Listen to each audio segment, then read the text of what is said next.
How's everybody doing? Are we audible?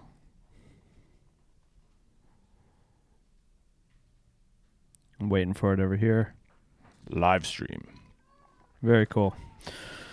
It's Friday, buddy. We are live. So here's the deal. I don't have my audio monitoring on. So if anybody can give us a big thumbs up if my audio levels sound reasonable. I think we're good, man. All right. How's everybody doing? How many people we got over there looking at what's going on? Couple. I got a little laggy system here, so okay. Might not be the best judge. But it is Friday. It is beautiful out here in Austin, Texas. The Friday happy hour. Yes. The concept of today is to be happy. Today's episode, today we have a team call. We have Friday night coming up. Check out my Friday night shirt ready to go for tonight for whatever happens. You wore that button shirt one time to the show and then it disappeared. It's waiting for Friday night. That's tonight's shirt? Yeah. What are we doing? It's waiting for Friday night. Today's concept is, there's our guy. Let's buzz in Jeff real quick. So today's concept is just this simple.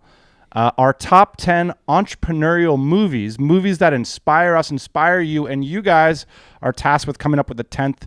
Of course, a lot of us are kind of hanging out in quarantine, and we need some content that'll inspire us to do better in life. You okay? I'm a little far away here. Okay. I'm just going to, just looks a little funny, but cool. Let's buzz in Jeff here. We will manage. There's our guy. All right.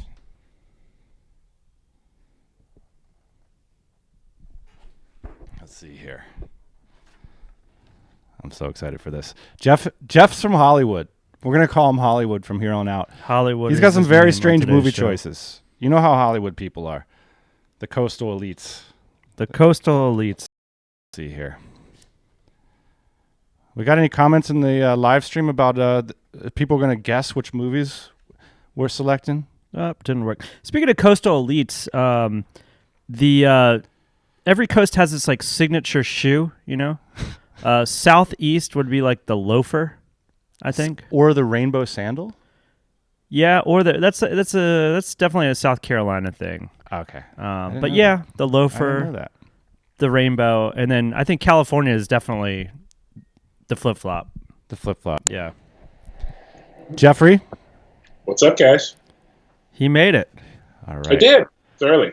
Check it out. I got a little graphic for you. Here we go. Before we reveal your home video setup, what do you think of that? How do you like that? The magic of television. I'm not seeing it yet. Oh, man, the comments are already getting good. Uh-oh. Blow, Nightcrawler. Uh-oh. Jeff already hung up on us. I think he's trying to watch the live stream at the same time. Okay, don't watch the live stream, Don't Jeff. watch the live stream, Jeff. We didn't prep Jeff, so it's not his fault. Of course, we're doing a movie episode. Are you there, Jeff? Jeff, you can't watch the live stream. Turn Clearly. off the live stream. Jeff, I want to do a quick introduction of who Jeff is, and then Jeff, maybe you could tell us a little bit about your business and how you make a living and what you do. But from Ian and I's perspective, we met you many, many years ago in the early days of the podcast, and we started doing projects together. Like you would just give us free advice and we would collaborate on certain things. And eventually, not only do we work together on all of our events, you manage all of the content and the speakers, but you've become sort of like an elder statesman in our business. You're almost like a board member without appropriate compensation. So I would like to compensate you with a genuine thanks for all the advice and guidance you've given us over the years. Well, it's my pleasure. I think it goes both ways, but I appreciate I've warmed my way into your heart there. Just snuck in under the line. Well, today's episode concept, Jeff, is the top 10 entrepreneurial movies, whether they inspire you to take great actions in your life or whatever. We're going to start with my list, and then we're going to go to Ian's, and we're going to end with you, the Hollywood guy, with the left field picks. And feel free to weigh in after each of our picks with your perspective if you've seen the movie or not. Sound good? Sounds great. And at the end of the episode, we're going to do some general biz chat, talk about whatever is on people's minds. Before we do all that, can you let us know what projects you're working on right now and what your current business looks like? Yeah, so I'm Jeff Pecaro. I've worked with the DC for 5 or 6 years now on getting all the speakers ready for their event, mostly helping them figure out how they're going to tell their stories. But in my day job, I run a content marketing agency called Mostly Stories. I help people with content and copy, trying to write things that search engines like, but people actually want to read. And what has been the effect of the pandemic on your day-to-day business? How is it affecting? I know you're very connected with marketing services entrepreneurs. What's been the short-term effect?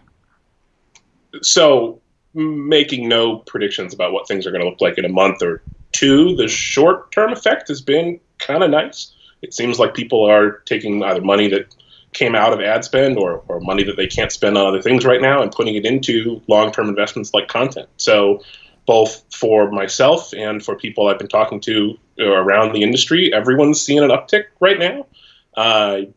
Very skeptical about how long that'll last, but it's a weird feeling. It's a weird feeling to be having a good month when everyone else is freaking out. It is strange. I mean, over at Dynamite Jobs, 40% of our posts are about content marketing right now. I saw.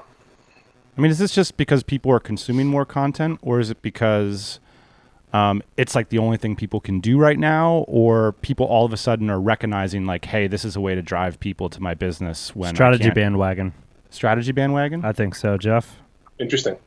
Yeah, I think it's two things. I think one, everyone is trapped at home consuming massive amounts of everything. I think that's less related to the kind of content marketing and blog writing that we do. I think that's going to boom in podcast and video.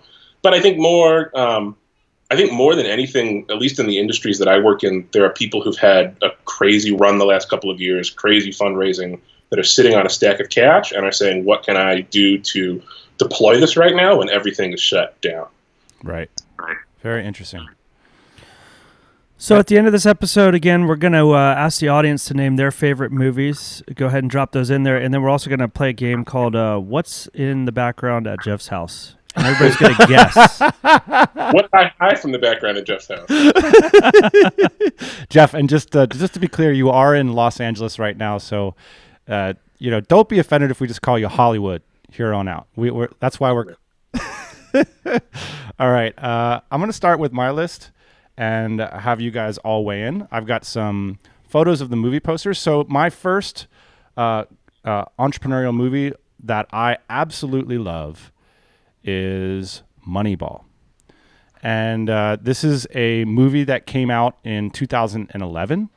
It was based on a book by Michael Lewis, who is an author, one of the few. I've done the Michael Lewis Hajj, which is I have gone and read every single Michael Lewis book. I think he wrote Liar's Poker. He's a phenomenal, he used to be a trader, and then he quit his job to be a full-time author, and he's on NPR a lot now. And what's even cooler is that this movie adaptation was written by Aaron Sorkin. And my favorite TV series of all time is The West Wing. And I know that The West Wing does get some right criticism, but what I love about The West Wing is what it gets criticized for, which is its idealism and its representation of an ideal way in which leaders would behave and the way people would communicate with each other. And so I always go back to The West Wing and Aaron Sorkin's writing to see the speed and the agility at which people can explain ideas to each other. Now, Aaron Sorkin might come up later on our list, a little hint there. But this movie, Moneyball, is the story of the Oakland Athletics having an outstanding winning streak by using strategies to maximize their money, by being relentlessly resourceful in the face of a lack of resources, something we all might be facing here in the short term. And the Moneyball is a story of how a very handsome general manager, a too handsome general manager, can make it work with taking a look at undervalued assets. And they said they were creating a team of misfit toys. And it's just a remarkable, remarkable movie. And aside from the entrepreneurial stuff, I would say that Moneyball is one of my most rewatched movies of all time and easily one of my top 5 favorite movies of all time. So Moneyball is first. You're a movie rewatcher. Big time. Okay. I mean, cool. Look, it's the if a movie's that great, I mean, just one thing there's movies that are great and you watch them and they hurt your soul. like About Schmidt is a great movie, and it hurts me too much to watch it, But this movie, I feel great. I feel empowered. And so, yeah, I will put on Moneyball a second time. Or if I see it on the television and it's at that scene where there's this wonderful scene where Brad Pitt identifies this young ace in the Cleveland Indians organization, and he pulls him out into the parking garage and he's like, hey, what were you saying in there? And this kid looks at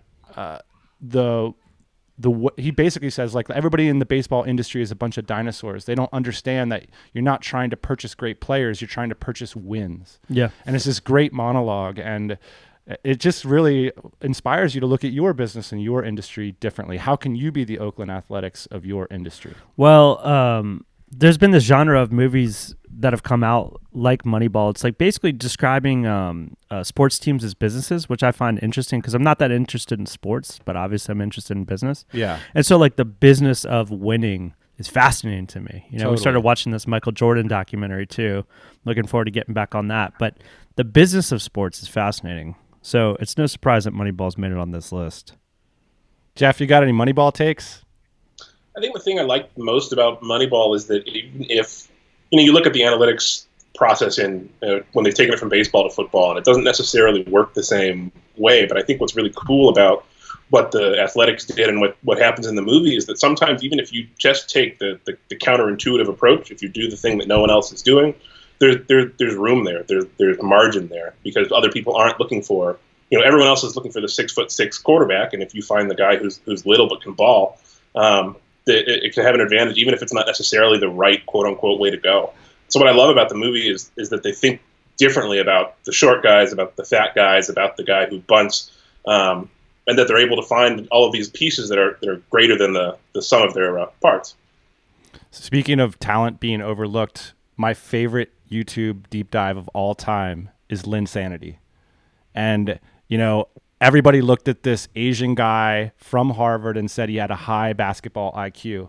Fast forward 5 years and they figure out he was the fastest mofo in the whole NBA, lateral movement. I mean, just people overlooked it because of their biases. And then you watch this undrafted guy from Harvard go out on the floor and just blow up Madison Square Garden for weeks on end. It is one of the most magical sporting moments of all time.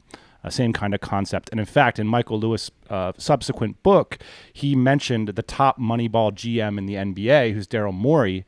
He mentioned that Daryl Morey considers passing over Jeremy Lin one of the biggest mistakes of his career. And eventually they got Jeremy Lin on the Rockets. So cool. That's my first movie, guys. We'll get moving on to my second movie. Jeremy Lin, great entrepreneurial story, sleeping on couches and stuff like that. Totally. You want to get inspired, check out Jeremy Lin's Linsanity stuff on YouTube. All right, my next movie, guys, is a movie about the first way I personally made money online. And my favorite genre of movies are movies that take you into a world that you didn't know about before, and they expose that world to you. I'm very nervous what you're about to say right now. This movie is Rounders, the 1998 cult classic. This movie really endured. It was like a slow burning movie. People passed it around to their friends. If you had the DVD at college, you said, you got to watch Rounders. It's such a cool movie. Edward Norton and Matt Damon, two of the greatest actors of our generation. And it's really the story of a guy who had a good job and a good career path. And he could have gone and be a lawyer, and he promised to his friends and family and girlfriend that he was going to keep it right and he was going to stop gambling, but he couldn't help himself. He said, poker isn't gambling really, though. This is sort of the meditation he has in the movie. He said, I'm really great at this game, and this is this self that I think I could be great. I think I could be a great gambler or a great poker player, yet the only person that supports this vision in my life is like my idiot friend from high school, right? Who's a total F up. And it's this story of giving up what's really good for something potentially great. He gave up a really good relationship or a good relationship and a good career path to try to be great. And honestly, that's the fork in the road that a lot of entrepreneurs face in their lives. Ian, have you seen this movie, Rounders? I have not, or I saw it back in 1998 and the DVD didn't get passed to me like they knew. They just walked right by and they're like, he wouldn't be into that. Jeff, do you have a take on Rounders? Dan, help me make sure I've got the right movie here. Is this the one that ends with John Malkovich? It's the one with John Malkovich and the Oreos and all that. Yep. So what I Give love the man his money. exactly. That's exactly what I was going to come back to. My favorite part of this movie is that I think one of the underestimated or interesting things about working with entrepreneurs is what straight shooters they are compared to everyone else in society. And not to say that there aren't some, dirtbags or dirtbag tendencies that we've all got, but compared to corporate America, I think at some point a deal's a deal.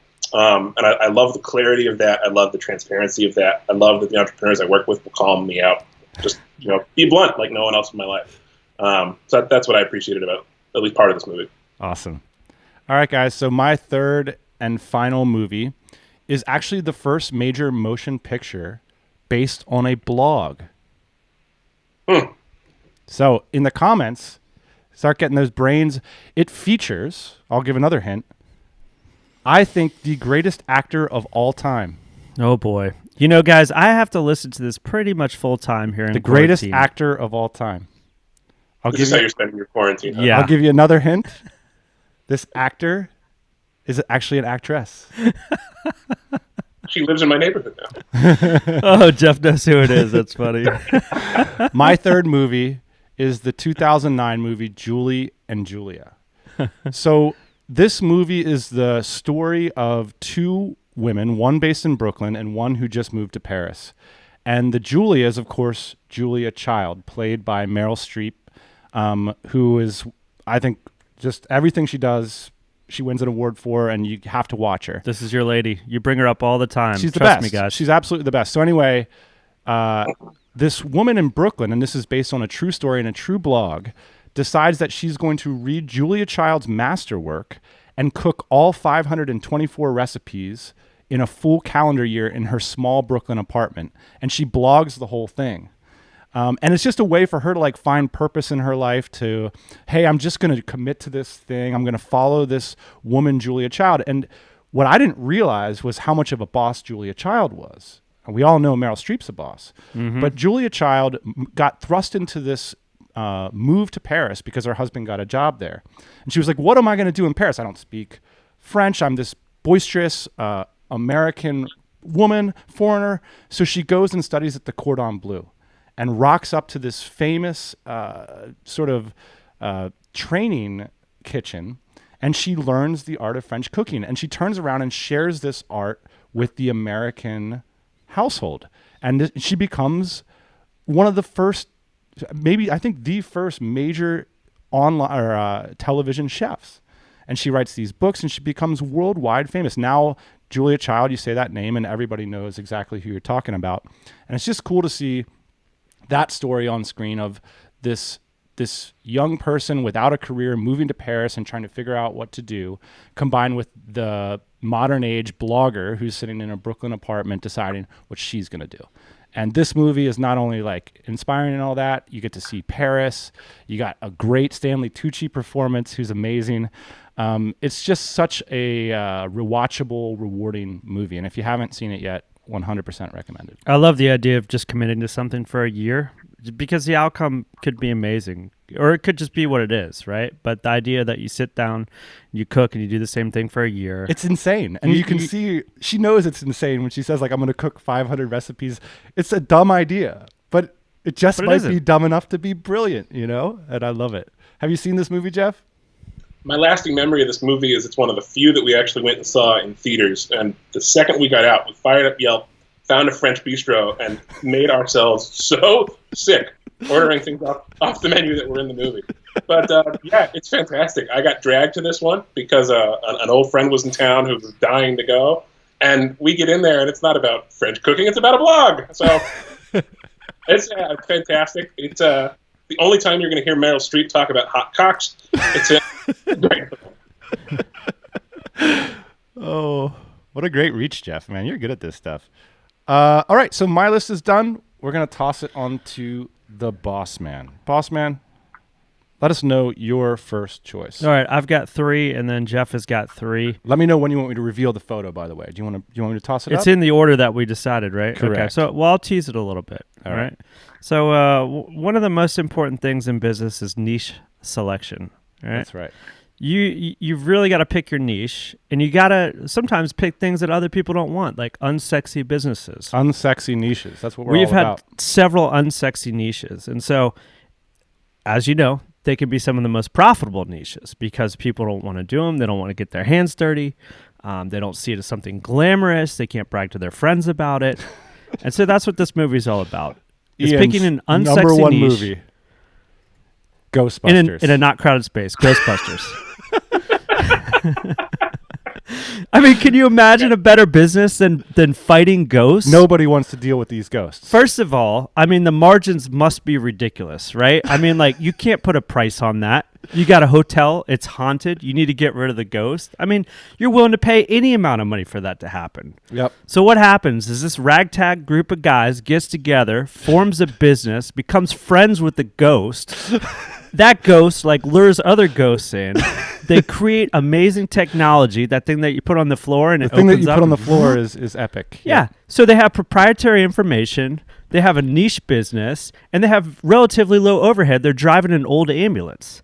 I mean, these guys must be raking in the cash. I'm just happy that Bill Murray ended up on this list. What say you about Ghostbusters, Jeff? Do you ever hear an argument that's so convincing you can't disagree with it wrong somehow? That was impressive. I'm not entirely sure what I just listened to, but expect nothing less from the boss, man. Boss man, what's your number 2? All right. I don't know if I could top Ghostbusters. I mean, this was literally the first movie that came to my mind when I thought about entrepreneurship. I was like, these guys are out there doing it, man. They're swinging hammers. They're also driving an entrepreneur mobile. They are. You know, Yeah, that's why this fit all the categories for me. Okay. Second movie. This is one that I think we're probably going to all agree on. Social Network. It was the uh-oh. Oh, is that a quote from it? This is a movie poster. Was it? Yeah. Interesting. Huh. So Social Network. This is going down as like one of the best all-time movies of forever. Is that true? For sure. Yeah. This is one of the best movies of the last 20 years, I think. I mean, it's a David Fincher flick.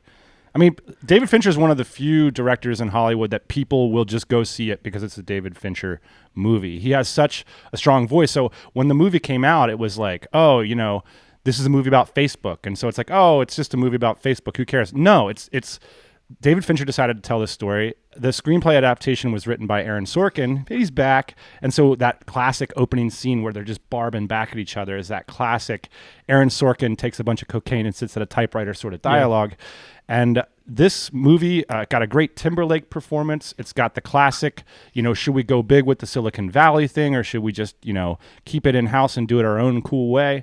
And not only that, but even if you're not interested in entrepreneurship, I do believe this movie is extremely entertaining. You know, if you haven't seen it yet, it's one of the best movies on this list for sure. The scene where the guy basically gets his shares diluted. I can't remember his name. And yeah, who is that Eduardo? Yeah, Eduardo comes up to Mark and at his computer, and they go, he's lined in. He's lined in. Don't bother him. You know, he's like sitting there with his headphones. He comes up, hardwired, he smashes his laptop. There's so many excellent one-liners in this movie. It's spectacular writing. You got to imagine that kind of stuff happened too. I mean, the stakes were so high, you know, and also you just get to see into these people's lives, you know, Mark Zuckerberg and Steve Jobs and things like that. It's hard for me to imagine these people having friends. That's what I was thinking when I was watching this movie. I think because they're so cutthroat. And if you're thinking like, oh, it's a movie about Facebook, by now maybe everybody's seen this movie. I don't know. Let me know in the comments. But like David Fincher also did Fight Club and Seven. I mean, he's got an incredible. Just type in movies by David Fincher and you'll have yourself a ball. What say you, Jeff? So you talked about rewatchables earlier. You know, Lord knows I don't want to be Mark Zuckerberg, but this is the movie I go to when I want to get fired up. Put it on in the background, let it run. I've seen it so many times. I can work right through it. But I think even better than the movie is the soundtrack, both for this and Grow Up with the Dragon Tattoo. All the movies that David Fincher has done with Atticus Finch and Trent Reznor from Nine Inch Nails have got unbelievable grinding electronic music, but it's not like the kind of like, what's the word? It's like productivity music. It's like Nine Inch Nails sat down and tried to make a song that was going to make you get fired up. Just sit all day. It's just spectacular. Great call there. All right, boss man, what's your third movie? Third and final movie for me, and you actually haven't seen this one. I was really surprised. I have not seen this movie. In fact, I've never even heard of this movie. Because I've seen like 5 movies, and you've seen 500, so I'm not sure how that works. But The Founder. This is supposedly the McDonald's story. And I just found this movie to be really charming. Number one, because Michael Keaton's in it. And by the way, we might as well say we weren't allowed to pick docos for this list. Yeah, that's right. So, and I thought that this was a doco until I zoom in and I see my guy Michael Keaton. Yeah, man, it's so cool. He's like a late in life entrepreneur, basically. The movie starts off with him driving around from restaurant to restaurant trying to sell mixers. These mixers that would make milkshakes, basically. And he's having a really tough time. And he's probably like in his 40s when this is happening. A TMBA theme, midlife success stories. Exactly. And then he kind of stumbles upon these guys that have the beginnings of this franchise, McDonald's, basically works his way into the organization and eventually like takes it over from them. Some might say stole it from them.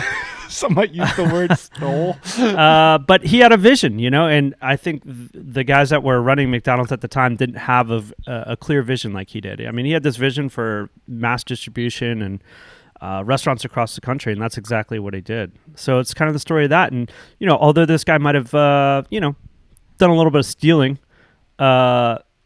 he was ultimately successful, and you have a hard time hating him for it, I guess, in the movie, because you understand what McDonald's turns into, and it's because of this guy.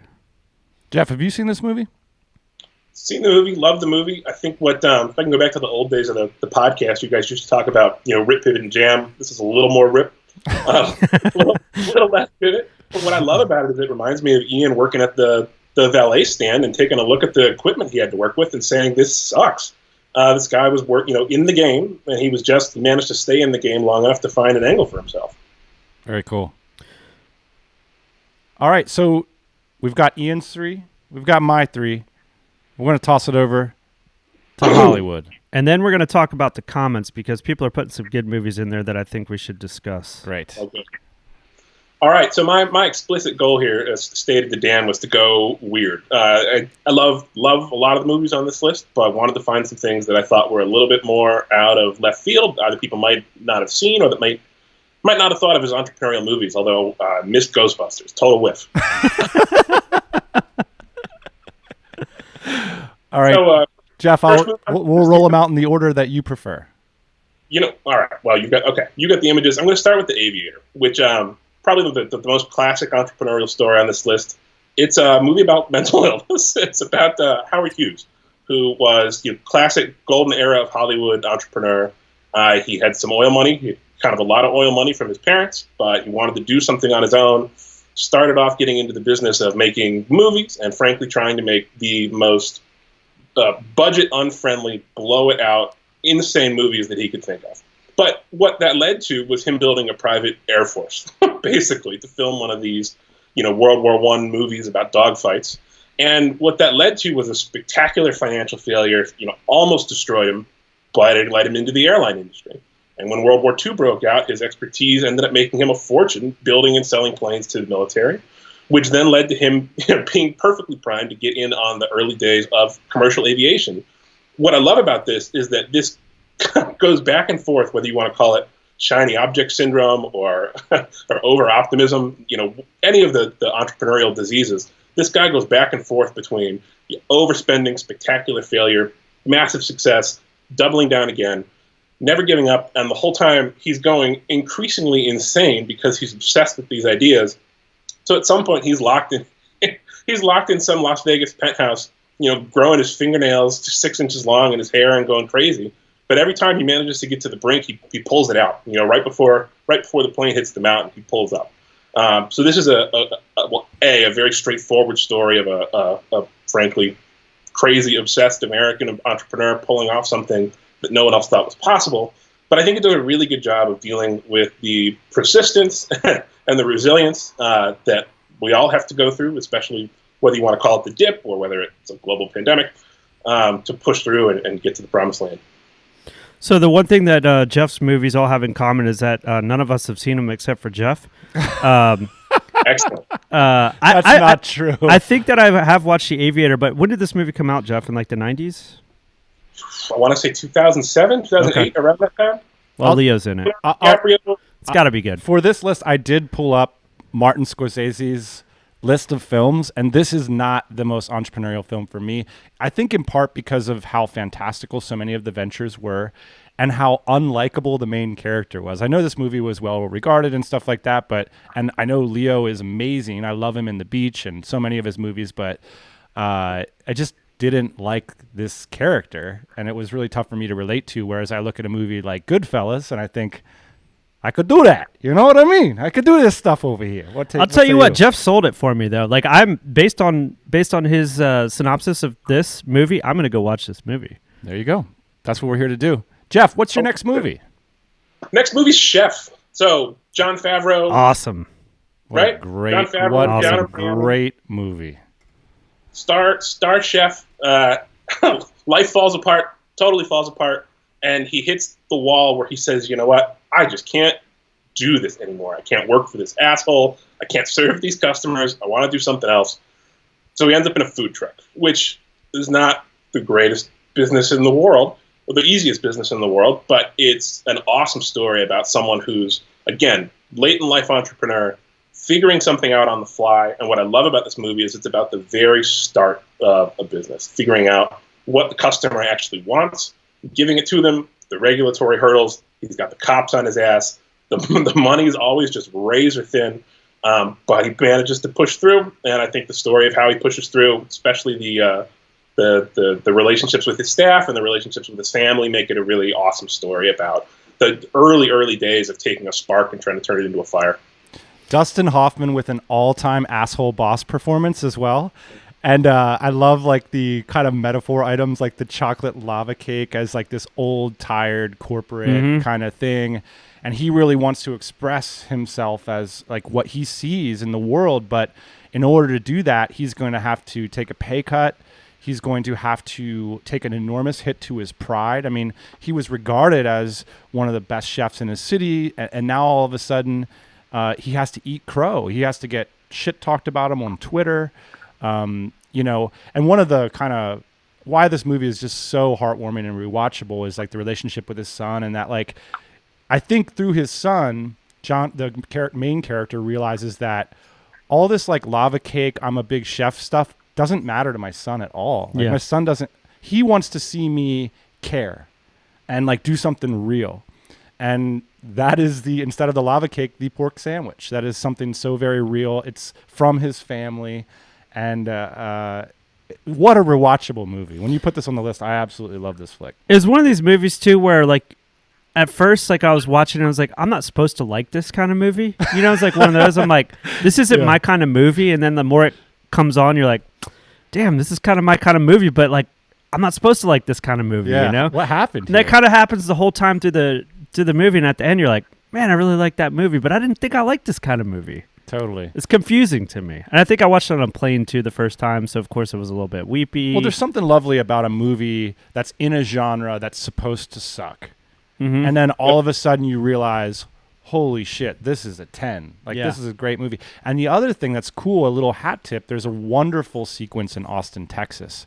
One of the places that we've hung out many times is one of the important scenes in this movie. So that's right. A little hat tip to Austin, Texas as well. Great road trip movie, too.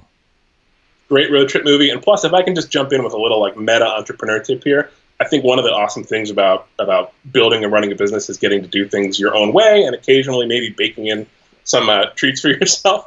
And so this is one of the first movies Jon Favreau got to make entirely on his own. And he goes all out. He gets his favorite celebrity chefs to work in the movie. He picks all the food that he wants them to make for him and he wants to eat. And he writes in a love, what's it called? He writes in an affair with Scarlett Johansson. So from that level, he's like, all right, if I'm going to bet all my money on this movie, I'm going to make this experience good. Yeah, there's like a scene in the movie where he feeds Scarlett Johansson like a piece of meat. And it is like one of the all-time hottest scenes, and it's not for Scarlett Johansson. It's like the meat looks so good. Well, you're wishing that you were being fed that meat. Kevin Marshall mentions in the comments cameo of Franklin's Barbecue, which is a famous place here in Austin. Cameo of Franklin's Barbecue. Very true. All right, Jeff, your final movie, and I think it's fair to say the most quizzical selection on the list. All right. So this movie's called The Harder They Come.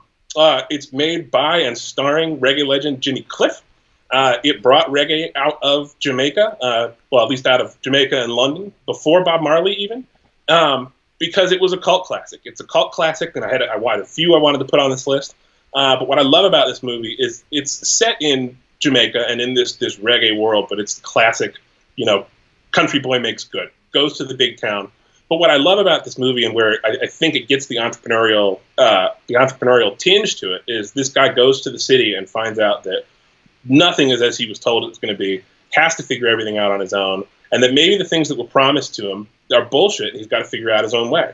So I'm going to give a little bit more away about this movie than the other ones on the list, because I know it's difficult to track down. But the short version of it is he goes into the city to try to get a recording contract, and he manages to get a record deal. But of course, he figures out that he's not making any money off of this. The people that have got they're controlling the radio stations, controlling the labels, are the ones actually making all the cash. So they're rolling him out and they're working him like a dog, and he's not seeing a dime from it. So what does he do? He pivots and he starts selling drugs. He starts selling drugs, turns into a gangster, becomes this like local legend around Kingston, Jamaica, and wouldn't you know it, he's doing that to survive. But becoming a legend is what makes his recording career take off. So I think it's an incredible story about figuring things out as you go. Brilliance being born out of necessity, and there's just something about like 1970s Jamaica that gives it a really different tinge than anything else that you're going to see. Very cool, Jeff. Jeff, I tried to do research on this movie, and all I got was images of spliffs and music videos. Like I couldn't watch this movie. How do you watch this movie? What's the trick? You got to get there's something different about early 70s movies where you've got to accept there's going to be, go from like intense silence to like musical numbers. But if you dig into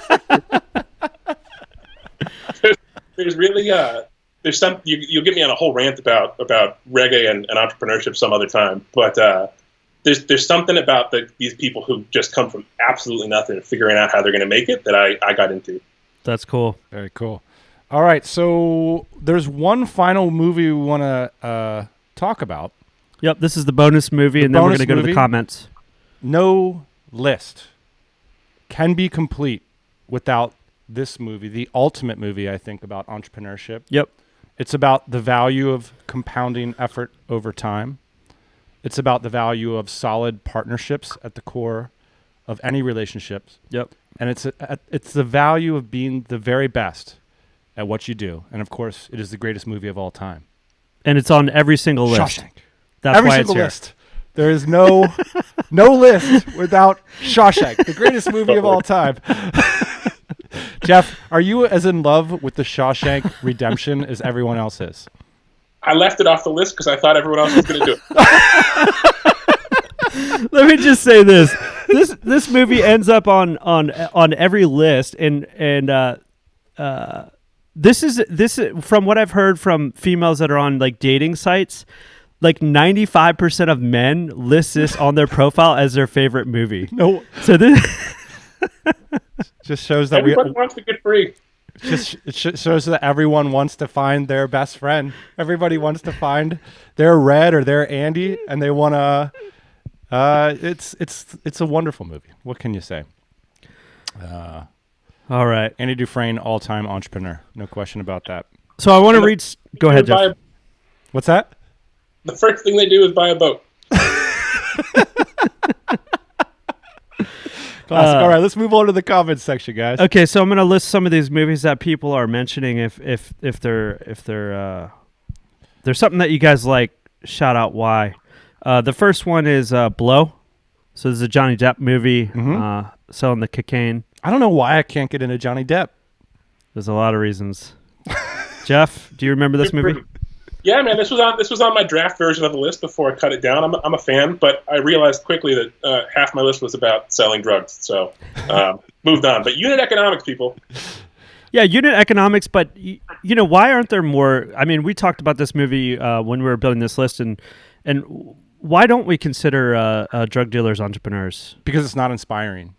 I mean, well, first off, they're traders, and they're not building value, they're trading value. So they're more like traders. So it's like Wall Street sort of movies. Wall Street was on my list. Like we considered The Wolf of Wall Street, but then I realized like this is not entrepreneurial. This is like, value stealing or harvesting. It's not value creation, which is what entrepreneurs do.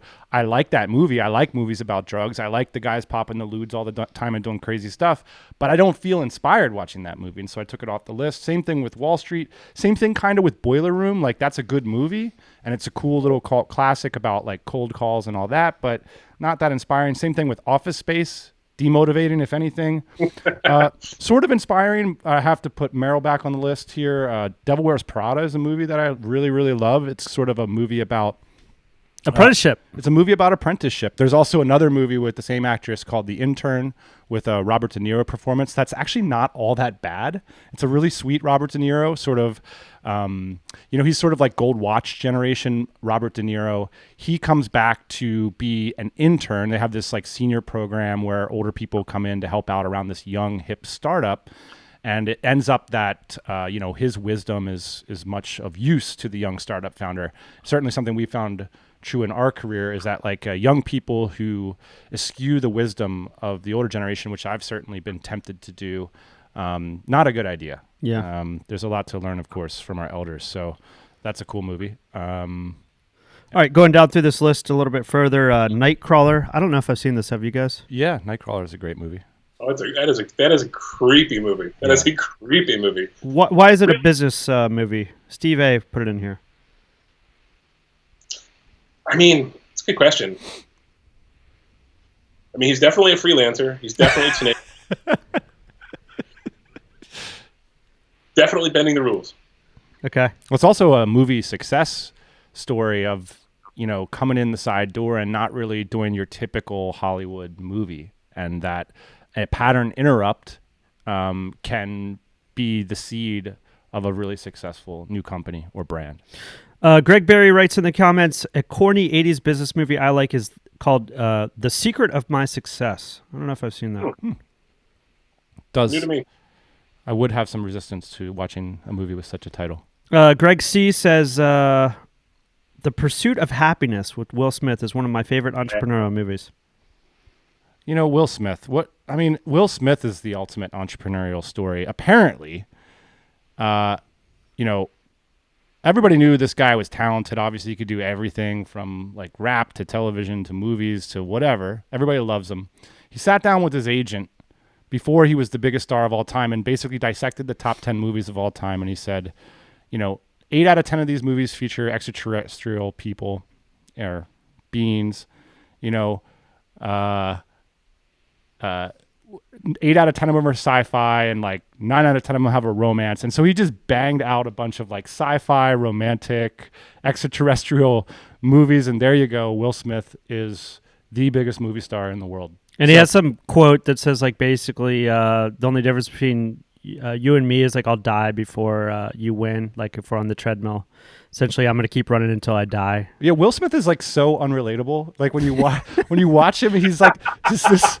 I mean, his acting is relatable because you think like this guy is amazing. I want to hang out with him. But when you watch the real Will Smith, you're like, this guy is a bionic success machine. And he walks his talk and he sits down and he comes up with a goal spreadsheet and he freaking achieves every single goal on that goal spreadsheet and then is somehow positive and non-gloaty about the whole thing. He sickens me, actually. Disgusting. It's disgusting, this Will Smith guy. Can't believe you like that movie, Greg. See? Greg Berry also says Pirates of Silicon Valley. Have you guys seen that? That's a good one. Yeah. All about the early days of microcomputing, Steve Jobs and those guys, making it happen in the garage. Cool. Which is where a lot of those companies started. Hewlett-Packard started in a garage. Facebook. Good call, Greg. Ryan says There Will Be Blood. Yeah. All right. Some of these are some of these are silly, but I like them. Groundhog Day. Oh. That was an amazing movie. I'm not sure. I'm sure we could make that into a business movie. The value of repetition. God.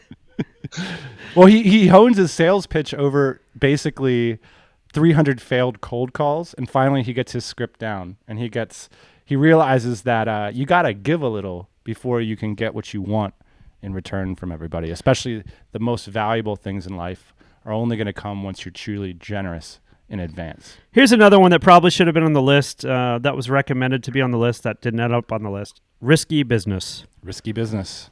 All I know about that is the underwear dance. I think he started a brothel in that movie. I think that was his business, right? That's definitely risky. More or less. All right. Cool. All right. That's it. Well, I got a couple more here. All right. Sorry. Any general business chat? Well, here's an interesting one that Casey Von Neumann brought up. This is a TV show. It's called Schitt's Creek. Have you guys seen this? Keep hearing about it. I've seen a couple of episodes. It's ridiculous. It's the dad from American Pie. So I don't know another way to describe him, but the guy with the huge eyebrows. Yeah, basically he he loses all of his money in his business, and they're like billionaires. So then they're forced to like move to this town that he bought like 20 years ago. Up Schitt's Creek. Yeah, and they're living in this motel, and so it's these like really rich people having to deal with normal people. Which is one of your favorite movies, Trading Places. Yeah, that's true. Same basic setup. That's true. Yeah. Very cool. All right, I'm just going back down through here. Yeah, Jerry Maguire should definitely maybe be on the list. Jerry Maguire, all-timer. A really good one. It's about writing memos, finding your passion. But mostly that movie is about being Rob Tidwell. That's who you want to be. You don't want to be Jerry Maguire. You want to be Rob freaking Tidwell. That one of my favorite all-time movie characters is Rob Tidwell. Because also that was like the kind of Terrell Owens time when like it was really easy to demonize athletes who demanded more of their agents and of their organizations. And then you see someone like Rob and you're like, no, like that's, you really relate to his situation and you fall in love with them. And I really like that aspect of that movie. What I'm hearing is Dan needs an earring. Hell yeah. Yeah. Most certainly. Well, guys, that pretty much rounds off the list in the comments. Do you guys have any parting shots? Jeffrey, parting shots? I like them. I spent about an hour trying to figure out how to get the Big Lebowski on there, but it didn't fit. Me too, Jeff. Me too. Well, that's like your opinion, man. Jeff, we appreciate you dropping by the TMBA pod. We'll talk to you soon. In fact, we have a team call in a few minutes. We'll see you then. Sounds good. See you, Jeff. All right. Thank you. Ciao. Yep. Have a good one, guys. All right. Boss man, that's it. Awesome. One final thing is our schedule. So next week, we have decided that we have a lot of work we got to do. And so we're going to condense all the live streams into just Friday next week. Sad day. This is sad. We're going to try it out next week, though. We're going to do just a live stream on Friday. Of course, the regular podcast is going to come out on Thursday. And me and you have we've poured a ton of energy into this show. I hope it's been fun for you guys. It's not necessarily going to stop, but we are going to go on a little hiatus this week. We got to go into the woodshed, do some skunk working. Yep. Skunk works. Just a ton of projects going on. We have a lot of podcast interviews. And also, I think, when we started this live stream, it was very much like, holy shit, like what's happening to the world? This is like the most effed up thing we've ever seen from a business perspective.